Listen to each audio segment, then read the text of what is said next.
Okay, YouTubers and whoever else might be watching the video. It's been a while since I've done a gun review, but there's been one gun that I've had for about 3 years now, and I've never made a video on it, or I've had some pictures up of it, but that's about it. And as you can probably guess, yes, it is the SCAR 17, or 17S, as unfortunately we as civilians have to call it, because it is not select fire, unfortunately. Not that that really has any credible ability to be used in real life, but hey, if it was full out, it'd be pretty sweet. Anyway, so here's my SCAR 17S. MK17 as the military designation is called, and it is in 308 or 762 by 51 NATO.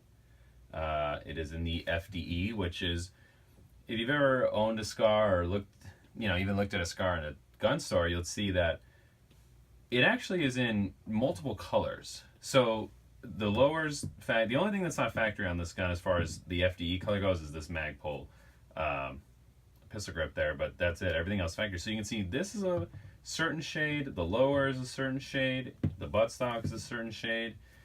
It's all over the place. And some SCARs, I've actually seen different they're not actual different generations, but I've seen different years of production ones actually look different than each other. Like a good friend of mine has a SCAR very similar to mine, and his here is actually a little bit more towards the traditional FDE, what we think of as, which is kind of more of what the stocks color is, but instead of mine's almost like a bronze finish. So I think it's kind of neat, but some people complain about it, but I guess that's your personal preference. Anyway, people ask, oh, what do you have done to your SCAR, blah, blah, blah. Okay, well, we'll go over the details there. Of course, we'll go ahead and make sure this weapon is cleared, as it is already, but I'll do it for the YouTube people here. And take that out. Do our chamber check. Okay, we are clear. So, first off, I'm sure everyone in the room can see, I'll say everyone can see the elephant in the room, which is the FN SCAR DR as the optic on this beautiful piece of machinery.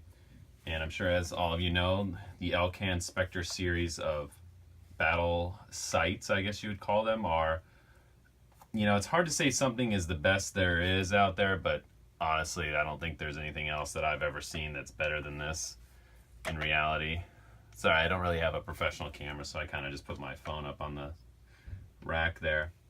So the Spectre DR, I did opt to go with the 1-to-6 power Spectre. I think it just gives you a little bit more of zoom capability, and I do like to take this out to a good distance, not anything crazy, but at about the 600-yard mark, that 6 power really comes in. It's a nice kind of mid-range power there.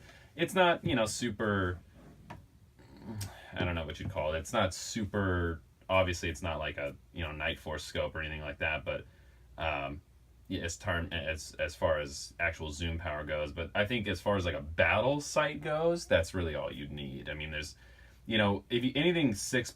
anything really over 4 power is you're starting to get into like DMR kind of range. And so and I can definitely say with confidence that this rifle can absolutely be used as a designated marksman's rifle. And that gets into our next part of the video, which is what's the accuracy on one of these. Again, this is a battle rifle. This is not a sniper rifle or marksmanship rifle or precision rifle. It has a pencil barrel, cold hammer forged, chrome lined, but for some reason, and you can talk to anyone that has a SCAR, does all the reviews on SCARs, is these things are freaking accurate. And a lot of it has to do with the actual gun itself. A lot of it, the recoil management has a lot to do with it, and I guess a few other aspects. And but for a lightweight gun, it's insanely accurate. And another aspect of that has definitely helped with my personal accuracy. The stock trigger was okay. It wasn't bad. I've operated AKs for a long time, and those are terrible. The Tapco triggers and all that. And I've had my AR-15, M16s, and a lot of other bad triggers, I guess. And this one wasn't too bad. I'll say that it was probably about 6 pound, but it was pretty clean. You know, it really wasn't like a creepy, but when it comes to like small groups and you know that bench rest shooting, yeah, it was lacking as far as the trigger went. So I did opt to go with the Geissele Super SCAR trigger. You can't really tell that inside the trigger group here, or excuse me, inside the trigger housing here, there's a small G on the actual trigger itself, but that's the only way you'd be able to tell other than feeling it. But it's the improvement is insane, and I'll say it's a must. You must get this, and it's the investment for the trigger. I think I got it for like $199. I think it was on, you know, a special at a local gun store. I don't think it was really, maybe that's not the price, but I know it was something like that, and it was incredible. 1 day install, super easy. Go with it. And I mean, it's just, again, we're clear, but if you can hear it, I mean, I'll use the very tip of my finger to pull this, and I mean, that's ridiculous. It's, you know, 3 pound, maybe 3.5 pounds. Could be 4, I don't know, but either way, whatever it is, it's so smooth, and it's just a straight line, no creep, nothing. I mean, it's incredible. The break is boom. It's great. So that definitely helped out with accuracy as far as the point goes. But other than that, you know, what I've seen this gun do is I did put some match ammunition through it.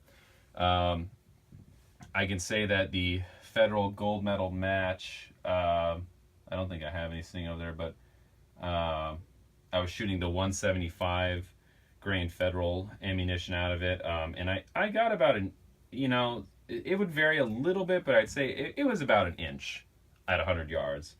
I got a couple groups that were a little bit under an inch, and then I got one that was a little bit over, but it's standard inch. And honestly, for a battle rifle, that's incredible.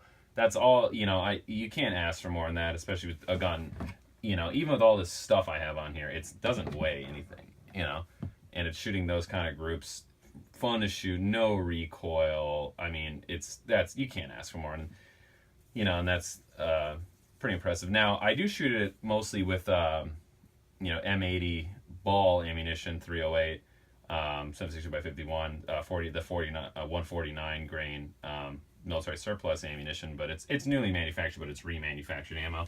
I shoot that mostly out of this, and I get very good accuracy when hunting with, you know, that ammunition. Loved it. It was, you know, I'd say I get about a little over an inch on average with that. You know, not much different than the match ammunition. The match is definitely better, but I'd say even with the ball ammo, I'd stick maybe about 1.5 inches, something like that. That's what you're getting. So hey, that's fine with me. You know, so I guess the next aspect is this all together. The big kicker here is the price. The price on these firearms is high. Is that a bad thing? No, it's not. Is it worth it?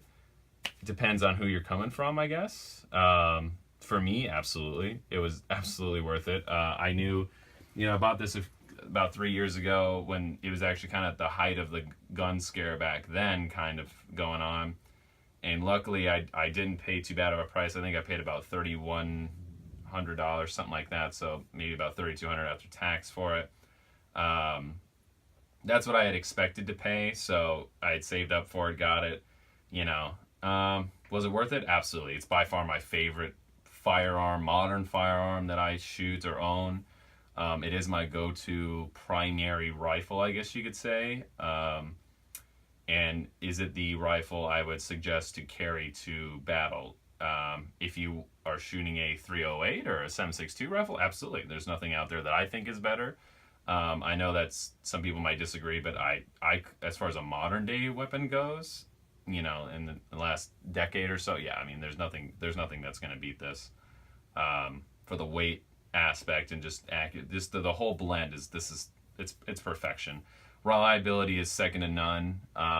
You know, I've shot it pretty dirty. I shoot it suppressed a lot, and I've never had one issue with this. The only thing, it wasn't an issue, I think it was actually me, is I did notice if you rechamber, if you're someone that likes to ghost load rounds, like as in, you know, you have a full magazine, you have magazine out, you put one round in the chamber, then insert your full 20 round magazine. I did notice if you clear the weapon a few times, and this happened to me about twice with this, maybe 3 times, but after I fired that first ghost loaded round, it didn't, it had, it didn't chamber the next round. So it fired and it cycled fine, but it didn't actually, I just get a dead trigger, a click, you know, there wasn't a round in the chamber. So I don't know if that has something to do with maybe I had worn down the rim on the cartridge. I don't know. I don't think I did, but or maybe I was letting the bolt ride home too softly and it wasn't, you know, going into battery enough to where the extractor was able to do its job. But either way, that's the only thing I ever had an issue with, and I think that was when it was newer. I've never seen it. I haven't seen that in a couple of years, so that was just something to keep wary of if in case you do that sometimes. But other than that, you know, it's 100% reliability. Yeah,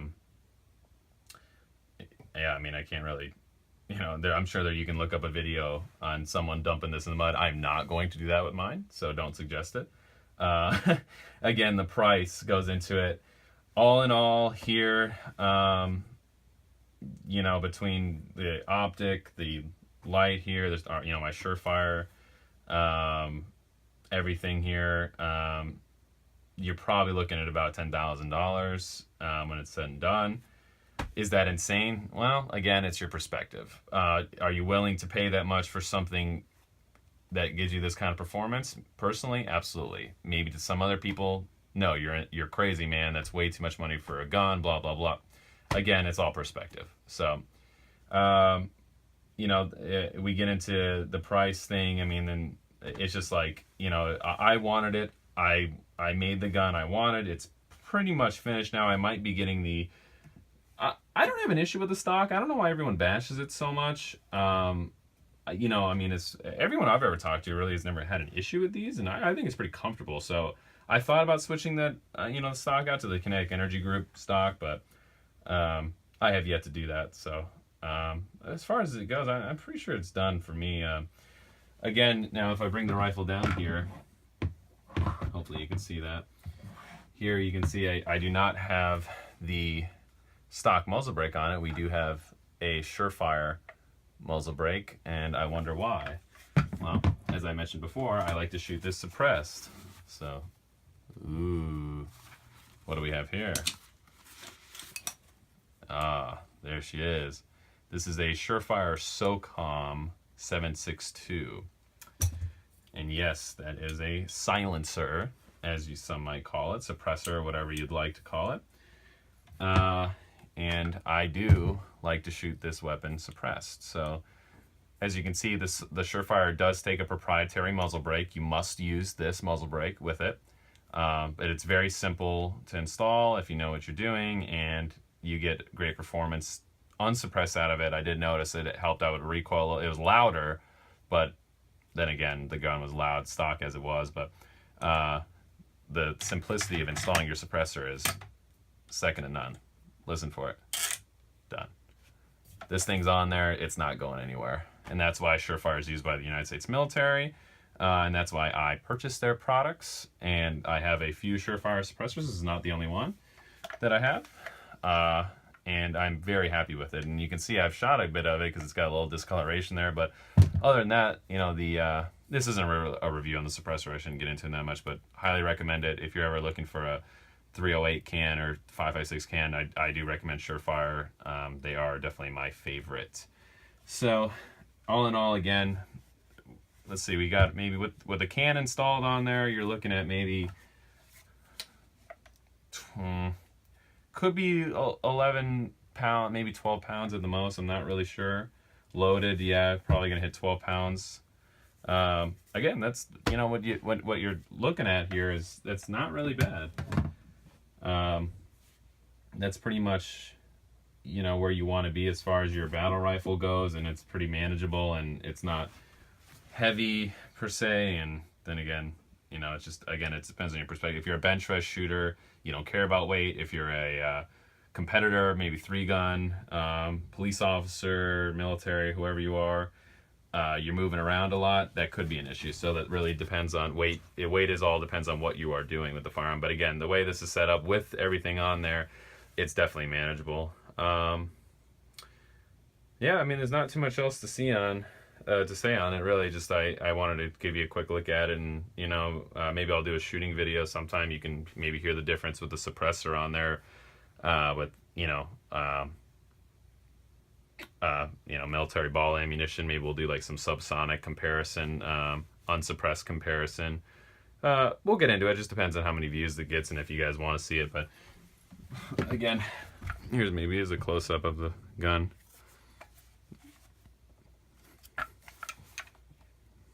Surefire.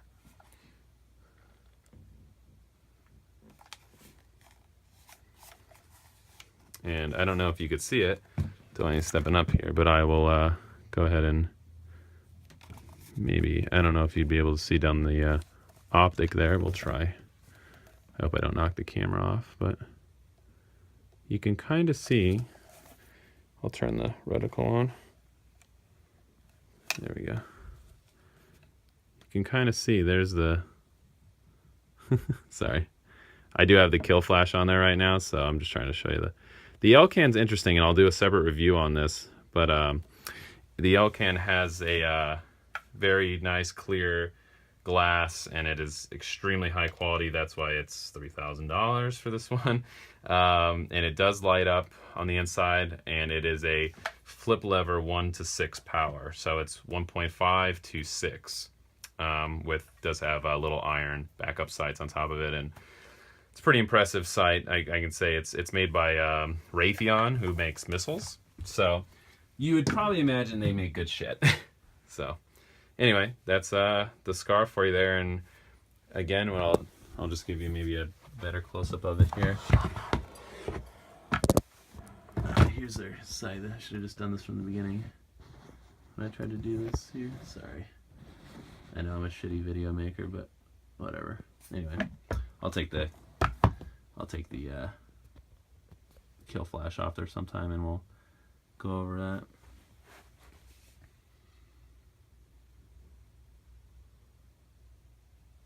And there's our light. Star Wars, yeah, whatever. All right. Anyway, there's your review of the SCAR 17S, and look for more videos to come soon. I do have adequate gun collection I'd like to maybe make some videos on, and I'll put another video up soon. And if you have any questions, just hit me up in the comments. Let me know what I can help with. All right. Thank you for watching.